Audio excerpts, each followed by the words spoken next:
रांची में JPSC JSSC परीक्षाओं को लेकर जारी छात्र आंदोलन अब पूरी तरह राजनीतिक रंग ले चुका है। छात्रों के समर्थन में बीजेपी के उतरने के बाद कांग्रेस ने बीजेपी पर तीखा हमला बोला है। कांग्रेस कार्यालय में आयोजित प्रेस वार्ता में वित्त मंत्री राधाकृष्ण किशोर, स्वास्थ्य मंत्री डॉक्टर इरफान अंसारी, मंत्री दीपिका पांडे सिंह और कृषि मंत्री शिल्पी नेहा तिर्की ने बीजेपी पर छात्रों के आंदोलन को राजनीतिक रूप देने का आरोप लगाया। वित्त मंत्री राधाकृष्ण किशोर ने कहा कि बीजेपी ऊपर से भले छात्रों के समर्थन की बात कर रही हो, लेकिन उसका मकसद कांग्रेस को बदनाम करना है। वहीं इरफान अंसारी और दीपिका पांडे सिंह एवं शिल्पी नेहा तिर्की ने भी बीजेपी और प्रदेश अध्यक्ष आदित्य साहू पर निशाना साधा। वित्त मंत्री राधाकृष्ण किशोर ने कहा कि बीजेपी छात्रों का हित नहीं चाहती, बल्कि आंदोलन के जरिए राजनीतिक लाभ लेने की कोशिश कर रही है। उन्होंने कहा कि राहुल गांधी छात्रों के हित में प्रयासरत हैं और चाहते हैं कि अभ्यर्थियों को जल्द न्याय मिले। मंत्री ने सवाल उठाया कि अगर बीजेपी वास्तव में छात्रों के हित को लेकर गंभीर है तो विधानसभा सत्र के दौरान सदन में इस मुद्दे को उठाने के बजाय मुख्यमंत्री आवास का घेराव क्यों किया गया। राधाकृष्ण किशोर ने कहा कि मुख्यमंत्री और प्रशासन छात्रों के प्रति संवेदनशील है। उन्होंने कहा कि आंदोलन के दौरान पहली बार कोई प्रदर्शनकारी विधानसभा गेट तक पहुंचा, जिसे उन्होंने सरकार की संवेदनशीलता का उदाहरण बताया। नहीं, वह छात्र आंदोलन को समर्थन देकर कांग्रेस पार्टी और पार्टी के वरिष्ठ नेता श्री राहुल गांधी जी पर निशाना साध रहे हैं और यही उनकी राजनीतिक इच्छा भी है। भाजपा के प्रदेश अध्यक्ष आदित्य साहू के उस बयान से स्पष्ट हो गया है, जिन्होंने कहा है कि राहुल गांधी के इशारे पर आंदोलनकारी छात्र पर पुलिसों के द्वारा दमनात्मक कार्रवाई का आरोप लगाया है। आदित्य साहू जी का यह बयान तब आया जब 10 तारीख को आंदोलनकारियों के ऊपर किए गए वाटर कैनन का इस्तेमाल और छोड़े गए आंसू गैस पर राहुल जी ने स्पष्ट कहा था कि अहिंसात्मक तरीके से किए गए आंदोलन के विरुद्ध किसी भी तरह की कार्रवाई किया जाना गलत है। कांग्रेस पार्टी इस तरह की कार्रवाई का समर्थन नहीं करती। पार्टी अब इस निष्कर्ष पर पहुंची है कि इस छात्र आंदोलन में भारतीय जनता पार्टी की जो भूमिका है, श्री राहुल गांधी के विरुद्ध झूठा और मनगढ़ंत आरोप लगाना भाजपा की सोची समझी रणनीति का परिणाम। दरअसल भाजपा नहीं चाहती है कि हेमंत सोरेन की सरकार छात्रों की उचित मांगों को मान ले और आंदोलन समाप्त हो जाए।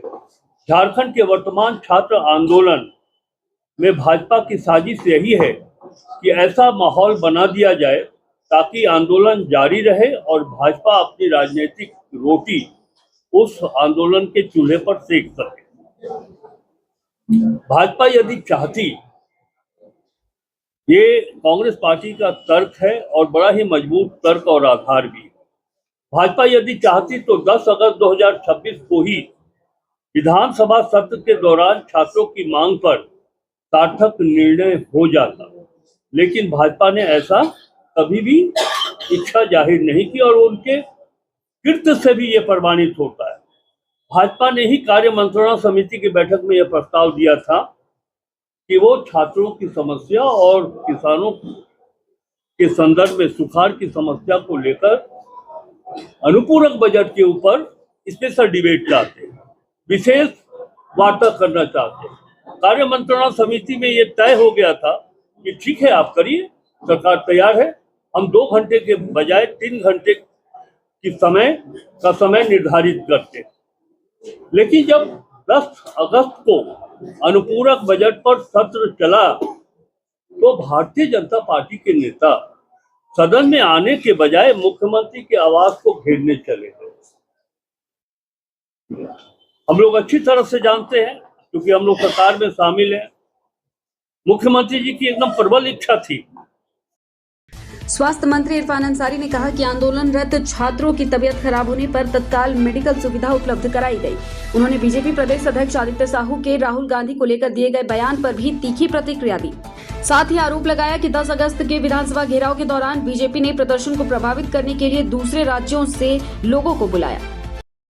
लेकिन जिस तरह से इस आंदोलन को भारतीय जनता पार्टी ने हाईजैक करने का काम किया, ये सर हम लोगों को समझ से परे है। हम चाहते हैं कि आप लोग का कोई टीम आए हमारे पास और सच्चाई जो है वो जाने। जिस प्रकार मीडिया में चल रहा है, जिस प्रकार भारतीय जनता पार्टी जो नैरेटिव सेट कर रही है कि हम बहुत बड़े आंदोलन युवाओं के हितैषी हैं, ऐसी कोई बात नहीं है। ये बातें बच्ची ने कहा। मैं दूसरी बात कहना चाहता हूं, कल का जो प्रेस कॉन्फ्रेंस हुआ, भारतीय जनता पार्टी के प्रदेश अध्यक्ष आदित्य साहू, मैं उनको देखता हूं कि चलिए कभी कभी बोलते हैं वो, और कैसे अध्यक्ष बनाया आई डोंट नो, क्या बोलते हैं, कब कहां बोलना है पता ही नहीं चलता। आज आप बताइए 15वां दिन हो गया स्टूडेंट की स्ट्राइक पर, और आप कल बोल रहे हैं, और क्या बोल रहे हैं आप, हमारे जन जन के नेता, हमारे जननायक राहुल गांधी जी के बारे में आप बोलिएगा। आपकी इतनी साहस कैसे हो गई? उनके बयान में मैं देख रहा था आप राहुल जी को कोट कर रहे हैं। मैं भाजपा को बोलना चाहता हूं, राहुल जी को कोट करने का मतलब चांद के ऊपर थूकने के बराबर होगा। आपकी कथने, आपकी करने हम सब बेहतर कोई नहीं जानता। आज दिल्ली में मैं देख रहा था भाजपा के सांसद डांस कर रहे हैं। अरे हद हो गया। हमारी सरकार कांग्रेस पार्टी, हम लोग किस तरह से इस समस्या का समाधान हो, इस पर हमारा फोकस है, और आप वहां तमाशा कर रहे हैं। आप झारखंड की छवि आप दिल्ली में खराब कर रहे हैं। ये ताकत किसने दे दिया आपको, और ये साहस किसने दे दिया आपको? इसका मैं कंडेम करता हूं। दूसरी बात मैं कहूंगा, भाजपा के एक से एक कारनामे हुए। रघुवर दास जी को मैंने देखा है, भाजपा के मुख्यमंत्री थे वो, या तमाम मीडिया लोग आए हैं, मैं उनसे भी कहना चाहता हूं, जितना भी आंदोलन हुआ, चाहे वो सेविका हो, सैया हो, चाहे वो पारा शिक्षक हो, काला कपड़ा अगर कोई पहन के देख चल दिया, उसके सीने पे ही भाजपा ने गोली मारने का काम किया। ये इतिहास है। और आप कांग्रेस को दोष रहे, कांग्रेस ही बोल रहे हैं। मैं फिर से कहना चाहता हूं, ये भाजपा जो है, सदन हो या सड़क, झूठ का हेडमास्टर है। ये झूठ बोलने का एक्सपर्ट है, दिग्भ्रमित करने का एक्सपर्ट है। परसों जो विधानसभा घेराव था, मंत्री दीपिका पांडे सिंह ने बीजेपी पर शिक्षा व्यवस्था को लेकर गंभीर आरोप लगाए। उन्होंने कहा कि जेपीएससी और जेएसएससी मामलों की जांच सरकार पहले से करा रही है, लेकिन बाद में बीजेपी ने छात्रों के आंदोलन को हाईजैक करने की कोशिश की। उन्होंने कहा कि बीजेपी सीआईडी के बजाय सीबीआई जांच की मांग इसलिए कर रही है ताकि मामले को राजनीतिक तरीके से प्रभावित किया जा सके। 15 से लेकर अब तक 152 पेपर लीक्स हुए। उसमें बहुत संघर्ष के बाद सीबीआई की घोषणा अगर भाजपा ने की, तो वो 17 एग्जाम्स हैं जिस पर फ्रॉड की बातें आई, तो जिस पर सीबीआई के जांच का गठन हुआ। उन एग्जाम्स के इन्वेस्टिगेशन में जो कन्विक्शन का रेशियो है, वो आप बताइए 17 में से कितना हो सकता है? क्या लगता है आपको? सीबीआई के जांच जहां जांच चल रही है, उसमें कितने कन्विक्शन हुए हों? जीरो कन्विक्शन सीबीआई ने सुनिश्चित किया है। जांच जिस पर हुआ वो NEET UG 2024, UGC NET 2024, SSC CGL 2017, JEE Main 2021, West Bengal SSC 2016, Himachal Pradesh police constable 2022, army CE 2017, Karnataka PSI 2021 और अन्य ऐसे और 9 मामले। एक मामला जिसमें कहीं कार्रवाई हुई है, वो यूजीसी जो मामला आया था वो है हरियाणा जुडिशियल सर्विसेज 2017 के मामले में। उसमें भी सीबीआई ने नहीं, वहां के द्वारा गठित एसआईटी ने कन्विक्शन सुनिश्चित किया। झारखंड में जो कार्रवाई शुरू हुई, आप सब लोग इस बात के गवाह हैं कि छात्रों ने आंदोलन हम लोगों के कार्रवाई शुरू करने के बाद किया है। सीआईडी की इंक्वायरी होने लगी, जेपीएससी के चेयरमैन ने इस्तीफा दिया, और उसके बाद छात्रों का आंदोलन शुरू हुआ। और उसको बाद में पीछे से भाजपा इसलिए हवा दे रही है क्योंकि सीआईडी के जांच में झारखंड सरकार यह सुनिश्चित करेगी कि दूध का दूध, पानी का पानी हो जाए। जो एजेंसी झारखंड में आकर के इन्वॉल्व होकर के जो गड़बड़ियां उन्होंने की है, वो उसको बचाने का यह प्रयास हो रहा है कि जांच सीआईडी ना करे, सीबीआई करे, ताकि आप अपने हिसाब से संरक्षित करें।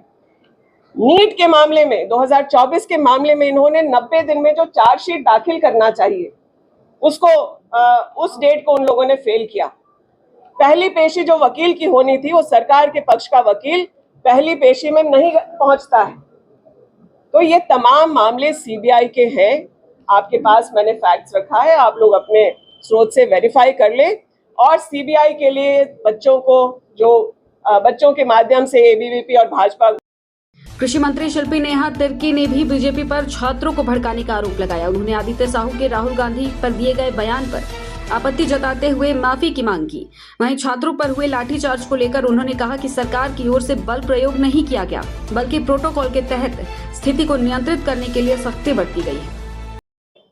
झारखंड के आंदोलन को उग्र करने की भूमिका, झारखंड के आंदोलन को, छात्राओं के आंदोलन को डिविएट करने की भूमिका, भाजपा को झारखंड में बाज आ जाना चाहिए। जिन लोगों में इतनी नैतिकता नहीं थी कि जंतर मंतर में जाके उन छात्राओं के दुख और दर्द को सुने, समझे या सोशल मीडिया में एक छोटा सा ट्वीट भी कर दे, आज वो लोग झारखंड में ढोंग रचते हुए यहाँ छात्राओं के हितैषी बनना शुरू कर दिए। और कल जिस तरह से आदित्य साहू जी ने मीडिया में आके प्रेस कॉन्फ्रेंस करके झूठ बोलने का काम किया है, इतनी बड़ी झूठ कि उस झूठ से झूठ भी शर्मा जाए। आदरणीय राहुल गांधी जी पे जिस तरह का उन्होंने आरोप लगाया, बेबुनियाद आरोप लगाया है, किस तरह से डायरेक्शन उन लोगों को केंद्र सरकार से भी मिल रहा है, क्योंकि बिना इशारे के तो यहाँ की बीजेपी काम नहीं करती है, उतनी रीढ़ तो इन लोगों में है नहीं। मगर किस तरह की डायरेक्शन उन्हें दिल्ली से भी मिल रहा है, ये भी किसी की समझ से परे है। क्योंकि इस तरह का आरोप को आदरणीय राहुल गांधी जी पे गढ़ के वो पूरे मामलों को डाइल्यूट करना चाह रहे हैं। और आदरणीय राहुल गांधी जी जो आंदोलन से पहले छात्रों की गूंज के माध्यम से पूरे देश भर के युवाओं को सजग करने का काम किया, आज वही अवेयरनेस और कॉन्शियसनेस है जो छात्राओं को और आगे आके इन तमाम चीजों में आंदोलन करने का हिम्मत भी दे रहा है। जंतर मंतर में भी जो हुआ, वहां पे छात्रों के हिम्मत बढ़ने के लिए आदरणीय राहुल गांधी जी थे।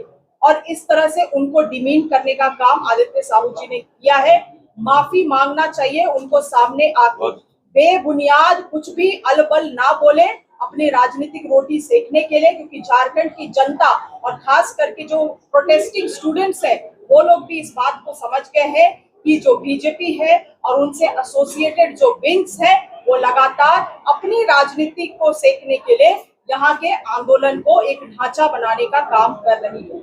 और जहां तक लाठीचार्ज की बात है, हम लोगों ने बिल्कुल भी कोई बल का प्रयोग नहीं किया। स्टेट का लॉ एंड ऑर्डर को मेंटेन करने के लिए एक एसओपी होता है, उस एसओपी का ही पालन किया गया है। और उसके अलावे कोई भी किसी भी तरह का किसी का लहूलुहान करने का प्रयास, ना ही बिहार में जिस तरह से AK-47 चला, भूलना नहीं चाहिए लोगों को, ना उस तरह की चीजें झारखंड में हुई। वो हमारी सरकार की संवेदनशीलता